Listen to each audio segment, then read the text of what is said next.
नमस्कार, आप देख रहे हैं इंटरनेशनल डायरी। आपके साथ मैं हूं आशीष चौबे। कैसे बदल रहे हैं विश्व के घटनाक्रम, कहां हुई कोई अनोखी घटना और क्या रही विदेशी बाजारों की चाल, ये सब जानने के लिए आप बने रहिए इंटरनेशनल डायरी के साथ।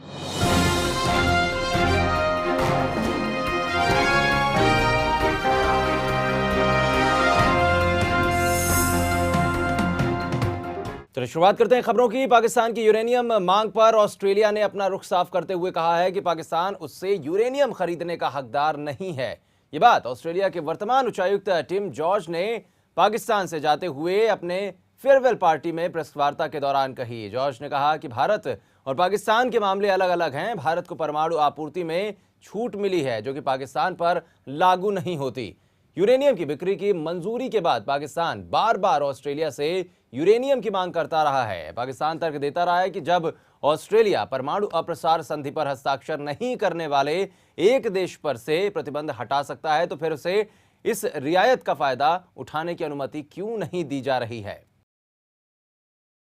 रिपब्लिकन बहुमत वाली अमेरिकी प्रतिनिधि सभा ने साल 2013 के लिए 643 अरब डॉलर का रक्षा विधेयक पारित कर दिया। इस रक्षा विधेयक में अन्य बातों के अलावा पाकिस्तान को अमेरिकी सहायता पर भी कुछ शर्तें लगाने का प्रावधान है। प्रतिनिधि सभा ने कल 120 के मुकाबले 299 वोटों से नेशनल डिफेंस ऑथराइजेशन एक्ट यानी कि NDAA 2013 पारित कर दिया, जो कि अब डेमोक्रेट बहुमत वाली सीनेट को मंजूरी के लिए भेजा जाएगा। NDAA में पाकिस्तान के लिए अमेरिका से आर्थिक और सैन्य सहायता हासिल करने के लिए शर्त लगाई गई है। शर्त का आधार आतंकवादियों और IED के खिलाफ पाकिस्तान की कार्रवाई है। इस विधेयक के जरिए पाकिस्तान से वस्तुओं और सेवाओं की वरीयता खरीद पर तब तक रोक लगाई जाएगी जब तक वो अफगानिस्तान में स्थित नेटो सैनिकों के लिए आपूर्ति की मांगों को नहीं खोलता। पाकिस्तान ने पिछले साल 26 नवंबर को नेटो के हमले में अपने 24 सैनिकों के मारे जाने के बाद इन मांगों को बंद कर दिया था।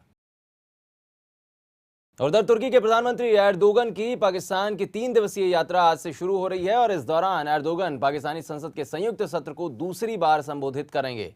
एर्दोगन अब तक पहले ऐसे नेता होंगे जो संसद को दूसरी बार संबोधित करेंगे। इससे पहले वो अक्टूबर 2009 में भी संसद को संबोधित कर चुके हैं। पाकिस्तानी संसद को संबोधित करने वाले एर्दोगन तुर्की के दूसरे नेता होंगे। इससे पहले तुर्की के पूर्व राष्ट्रपति केनन एवरन भी पाकिस्तानी संसद के संयुक्त सत्र को संबोधित कर चुके हैं।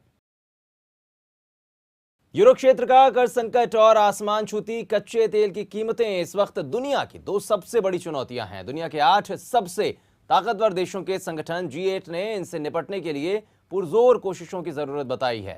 कैंप डेविड में G8 की बैठक से पहले एक सत्र में इन देशों के प्रमुख साथ जमा हुए। बैठक के बाद ब्रिटेन के प्रधानमंत्री डेविड कैमरन का कहना था कि यूरो क्षेत्र के संकट से निपटने के लिए तत्काल कदम उठाए जाने की जरूरत है। क्रूड में मूल्य वृद्धि भी दुनिया को डरा रही है। आपको बता दें कि G8 में America, Japan, Britain, Germany, France, Italy, Canada और रूस शामिल हैं। पाकिस्तान के राष्ट्रपति आसिफ अली जरदारी अफगानिस्तान के भविष्य पर चर्चा के लिए नेटो के सदस्य देशों के शिकागो में हो रहे सम्मेलन में भाग लेंगे। ये सम्मेलन आज से शुरू हो रहा है जो कि 21 मई तक अमेरिका में चलेगा। इस सम्मेलन में अफगानिस्तान के भविष्य पर चर्चा की जाएगी। हालांकि पाकिस्तान नेटो संगठन का सदस्य नहीं है, लेकिन उसको नेटो के 5वें सम्मेलन में शिरकत करने के लिए आमंत्रित किया गया था ताकि अफगानिस्तान के भविष्य में उसकी भूमिका साफ हो सके। और उधर इटली ने भारत से अपने राजदूत को वापस बुला लिया है। इटली के विदेश मंत्रालय ने कहा कि रोम ने अपने 9 सैन्य कर्मियों की हिरासत के मुद्दे पर सलाह मशविरा करने के लिए भारत से अपने राजदूत को वापस बुलाया है। इतालवी 9 सैन्य कर्मियों ने जलदस्यु होने के संदेह में कथित तौर पर 2 भारतीय मछुआरों को गोली मार दी थी, जिससे उनकी हत्या हो गई थी। इसके बाद से वो भारत की हिरासत में हैं और केरल में जेल में बंद हैं। और उधर पाकिस्तान के पंजाब प्रांत के मुख्यमंत्री शहबाज शरीफ का कहना है कि राज्य का दक्षिणी हिस्सा बेहद गरीबी और उपेक्षा का शिकार है और ऐसे में वो आतंकवादियों के लिए उपजाऊ जमीन बन गया है।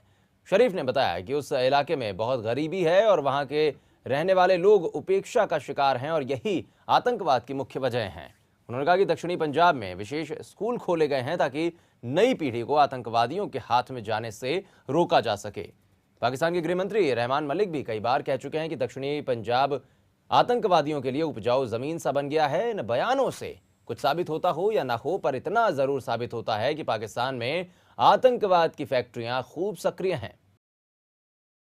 और उधर शेयर बाजार में अपना पहला कदम रखने वाले सोशल नेटवर्किंग साइट फेसबुक के कारोबार में पहले ही दिन कंपनी के शेयरों में उम्मीद से कम उछाल देखने को मिला। फेसबुक के शेयर नैस्डैक पर रजिस्टर हुए हैं, जहां की गूगल और एप्पल जैसी बड़ी कंपनियों के शेयरों की खरीद बिक्री होती है।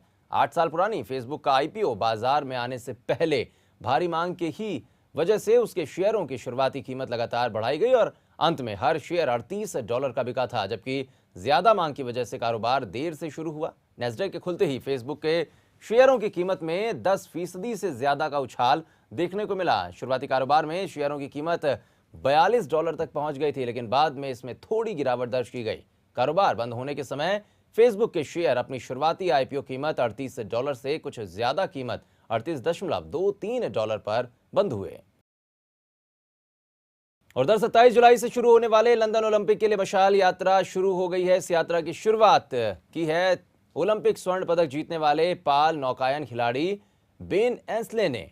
इंग्लैंड के कानवाल के इलाके लैंड्स एंड से शुरू किए गए इस ओलंपिक मशाल को एक विशेष विमान के जरिए ग्रीस से कानवाल ले जाया गया था। ब्रिटेन के अलग अलग हिस्सों में 70 दिनों तक घूमने के बाद ये मशाल 27 जुलाई को लंदन के ओलंपिक स्टेडियम में पहुंचेगी। रिले ब्रिटेन और आयरलैंड में 8000 मील का सफर तय करेगी और इस दौरान मशाल को 8000 लोग थामेंगे।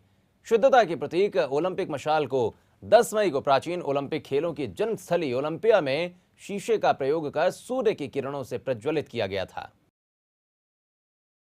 और अगर किसी के इरादे बुलंद हों तो उम्र भी आड़े नहीं आती, उसे मंजिल तक पहुंचने से कोई रोक नहीं सकता। एक 73 वर्षीय बुजुर्ग जापानी महिला ने दूसरी बार माउंट एवरेस्ट पर चढ़ाई कर इस बात को साबित कर दिया है। तमाए वातानाबे नाम की इस महिला ने अपना ही पुराना रिकॉर्ड तोड़ डाला। चीन तिब्बत पर्वतारोही संघ के आंग शिरिंग ने बताया कि तमाए वातानाबे टीम के 4 सदस्यों के साथ पर्वत के उत्तरी ओर से एवरेस्ट की 8848 मीटर की ऊंचाई पर पहुंच गईं। उन्होंने बताया कि वातानाबे और टीम के अन्य सदस्य अच्छी हालत में हैं और वापसी के रास्ते में हैं। इससे पहले 63 वर्ष की उम्र में वातानाबे ने साल 2002 में एवरेस्ट की चढ़ाई की थी और उस वक्त एवरेस्ट पर चढ़ाई करने वाली वो सबसे बुजुर्ग महिला भी बनी थी।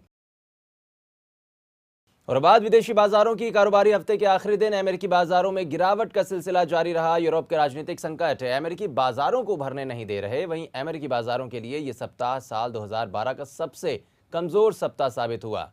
कारोबारी हफ्ते के आखिरी दिन डाउ जोन्स 73 अंकों की कमजोरी के साथ 12,368.39 के स्तर पर बंद हुआ, जबकि नैस्डैक 1.24% टूटकर 2,778.79 पर बंद हुआ। वहीं बात अगर S&P 500 इंडेक्स की जाए तो ये भी 0.74% लुढ़ककर 1,295.21 के स्तर पर बंद हुआ। डाउ जोन्स में पिछले 13 कारोबारी सत्रों में 12 दिन गिरावट दर्ज की गई। वहीं अगर बात पूरे हफ्ते की जाए तो डाउ जोन्स में 3.5% की गिरावट देखी गई और इसके अलावा पूरे सप्ताह के दौरान नैस्डैक 5.25% और S&P 500 इंडेक्स 4.25% टूटे हैं। और अखबार की तरफ वक्त है अब आपको हंसाने और गुदगुदाने का, इसलिए आपको दिखाते हैं funny video of the day.